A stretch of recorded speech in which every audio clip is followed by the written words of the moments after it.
Hi friends, चला बनवूया केळफुलाचे भजे। तर हे केळाचं फूल आहे जे सगळ्यात शेवटी असं केळाच्या झाडाला लागलेलं असते। केळाची फणी झाल्याच्या नंतर शेवटचं जे फूल असते ते आपण तोडून घेत असतो। तर हे केळाचं फूल आहे, या पद्धतीने याचे फुलं काढून घ्यायचे आहे।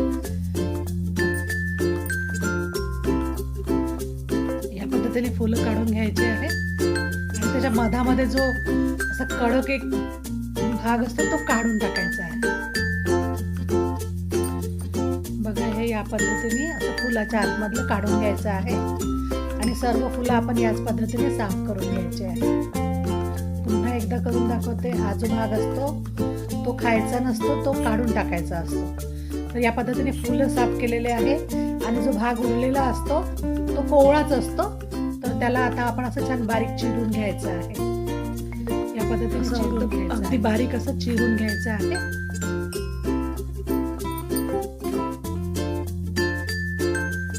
बघा, हे सगळं आपण कापून घेतलेलं आहे या पद्धतीने।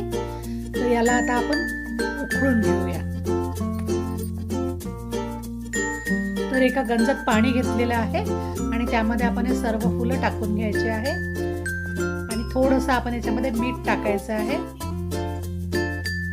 आणि थोडीशी हळद टाकायची आहे। मीठ आणि हळद टाकून याला आपण छान बॉईल करून घ्यायचं आहे।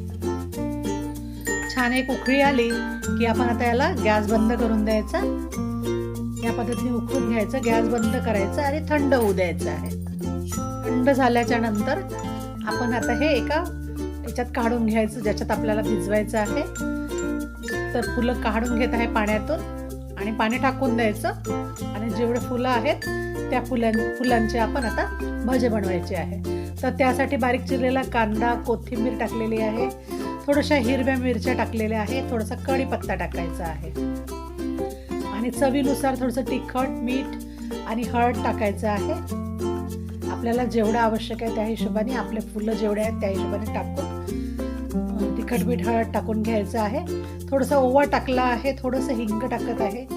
बेसन वापरून राहिलेली आहे त्यामुळे थोडंसं हिंग टाकत आहे। सर्व मसाले आपण छान मिक्स करून घ्यायचे आहे आणि त्याच्यामध्ये आवश्यकतेनुसार बेसन टाकायचं आहे। मी 1 वाटी टाकून राहिलेली आहे आणि बेसन टाकून थोडंसं आपण त्याच्यामध्ये तांदळाचं पीठ टाकायचं आणि सगळं छान एकत्र मिक्स करायचं आहे। तर याच्यामध्ये आपल्याला पाणी वगैरे नाही टाकायचं आहे। जेवढं त्या फुलांना पाणी आहे ऑलरेडी तेवढंच याच्यात आपल्याला भिजवायचं आहे।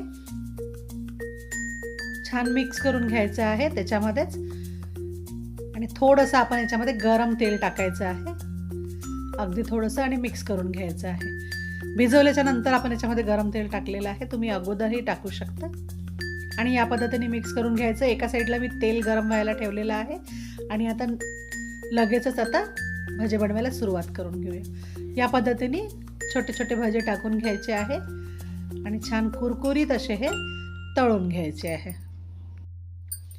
जसं आपण आपले नॉर्मल भजे बनवतो त्या पद्धतीने भजे बनवायचे आहे आणि हे आपले तयार आहे आता हे।